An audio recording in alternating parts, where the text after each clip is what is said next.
اللہ تیرا شکر ہے کہ تو نے عبادت کی توفیق دی ہے. تو جس کو ایک نماز کے بعد دوسری نماز مل گئی پچھلی سب میں منظوری ہوگی.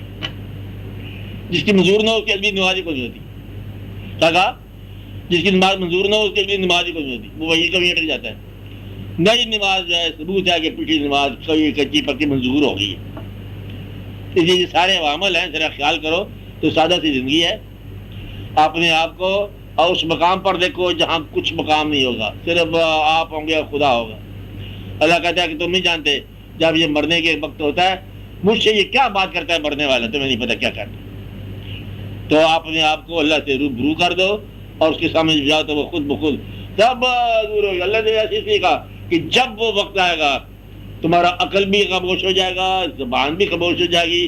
اب وہ بولیں گے گونگے جوارے اور اعضاء، ہاتھ بولے گا. آپ سے تو جھوٹ بولتے ہو ختم ہو گئی، زبان ہی بند ہوگی. اب یہ سارے آپ کے گواہ ہیں. کون ہے؟ ہاتھ پاؤں وغیرہ وغیرہ سب بولتے جائیں گے. وہ ایک ایسا دن ہوگا جب سچ ہی سچ ہوگا. حق ذالک الجوم الحق پڑھ رہے تھے. یہ وہ دن ہے حق ذالک الجوم الحق من شاء اللہ. یہ وہ دن ہے، حق کا دن ہے، وہ آنے والا ہے. اور اس دن کی ذرا خیال رکھو. تو پھر کوئی رکاوٹ ہی کوئی نہیں. رکاوٹ کس بات کی؟ محبت ہے. کوئی شخص آپ کو ایسا ملا ہو بتاؤ کہ جو محبوب سے ملنے جا رہا ہو اور وہ یا کہہ کہ دیکھو میں آپ کی طرف سے آ رہا تھا تو راستے میں کوئی اور ہی واقعہ ہو گیا، ہم نہیں آ سکے. جھوٹا آدمی ہے. محبوب کے راستے میں کوئی بھی رکاوٹ کا جواب نہیں بنے گا. آپ جاؤ. اللہ سے اگر آپ کو محبت ہے تو دنیا کبھی آپ کو نہیں روکے گی. دنیا اس کو روکتی ہے جو چاہتا ہے کہ اس کو روکا جائے. یہ دعا کرو کہ آپ مخلص ہو جاؤ اور مخلص ہو جاؤ، قریب ہو جاؤ. یہ عوامل ہے. اور عوامل کے طریقہ، جس شخص کو پیسہ گننے کی عادت ہے وہ ادھر رکاوٹ میں بیچارہ کمزور ہے.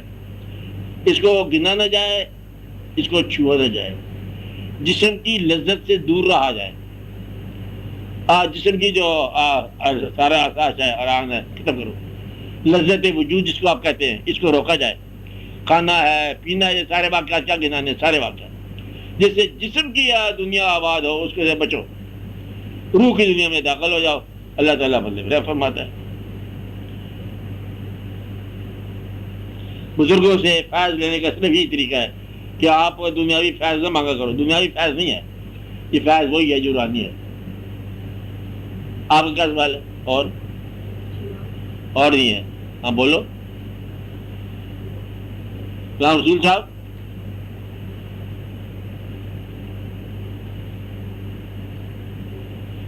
ہاں بولے. آپ بولے. معاشرے کے جو بگڑے ہوئے لوگ ہیں، ہاں ان میں وہ لوگ بھی جو قانون کی نظروں میں ہاں ان میں وہ لوگ بھی جن کو قانون کی نظروں میں مجرم کہا جاتا ہے، اور وہ لوگ بھی جو قانون کی زد میں نہیں آ سکتے، ان کے لیے دل میں نفرت ہونی چاہیے یا پہلے ایک بات، مجرم اور گناہ گار میں فرق دیکھ لو. قانون کا مخالف آدمی جو ہے وہ مجرم کہلا سکتا ہے، ملزم کہلا سکتا ہے. ہم دین کی بات کر رہے ہیں. دین کے حوالے سے کرنے والا گناہ گار کہلاتا ہے.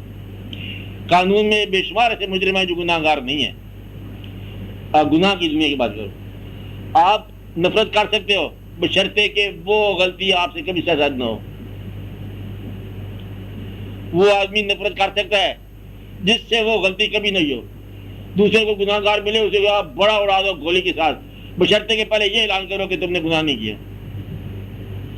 اگر تمہیں آپ معافی کا انتظار ہے تو معافی دینا شروع کر دو. تو کیوں معافی دیتا سب کو؟ کہتا ہے میں اپنی معافی کا فکر کر رہا ہوں. جس کو اپنی معافی کی ضرورت ہے وہ معاف کرتا جائے. جو معاف نہیں کرتا وہ معاف نہیں کیا جائے گا. سمپل سی بات ہے. اللہ تعالیٰ دنیا سے نہیں بنائی ہے کہ اتنے بے شمار لوگ ہیں، کوئی نہ کوئی راز ہے. میں آپ کو بار بار سناتا آ رہا ہوں کہ وہ ایک آدمی جو سائل ہے، سائل پیسہ مانگنے والا، وہ بھی محسن ہے. وہ کہتا ہے میں آپ کے پاس آیا ہوں، آپ کو بخیل سے سخی بنانے کے لیے آیا ہوں، اور سخی ابھی بولا ہے. تو گویا کہ سائل بھی ایک کنٹریبیوشن کر رہا ہے آپ کو. آپ اسے دیتے ہیں کہ نہیں دیتے، وہ بھی آپ کو دے جا رہا ہے. تو یہ سارے کے سارے واقعات آپ کو بہت آسانی کے ساتھ ہوتے ہیں.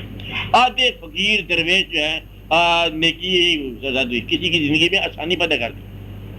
ہر ایک کا واقعہ ایک چھوٹے چھوٹے واقعہ ہے، چھوٹے چھوٹے واقعہ. کسی نے اللہ کا نام زمین پر لکھا ہوا گرا ہوا پایا، اسے اٹھایا ادب کے ساتھ، خوشبو لگایا، آرام سے رکھا.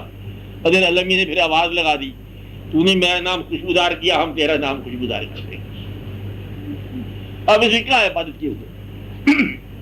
صبح صبح جتنے صاحب وقت تھے ان کے پاس چلے گئے, مبارک ہو آپ ایلیویٹ ہو گئے, آپ مشہور ہو گئے, آپ ولی اللہ بنا دیے گئے. کوئی بتاؤ تو نے کون سی نیکی کیا ہے؟ کہتے میں تو کوئی نیکی نہیں کیا, میں تو شراب پیتا رات کو. لیکن ایک بات مجھے یاد آ رہی ہے, شراب کے نشے کے عالم میں آ رہا تھا تو سڑک پر گرے ہوئے کہاں اٹھایا وہاں پر اللہ کا نام لکھ لو تھا, میں نے اس کو خوشبو لگا کے رکھ لیا. انہوں نے کہا اللہ یہ کہ یہ ارشاد ہے کہ تو نے نام خوشبودار بنایا, ہم تجھے خوشبودار بنا دیں.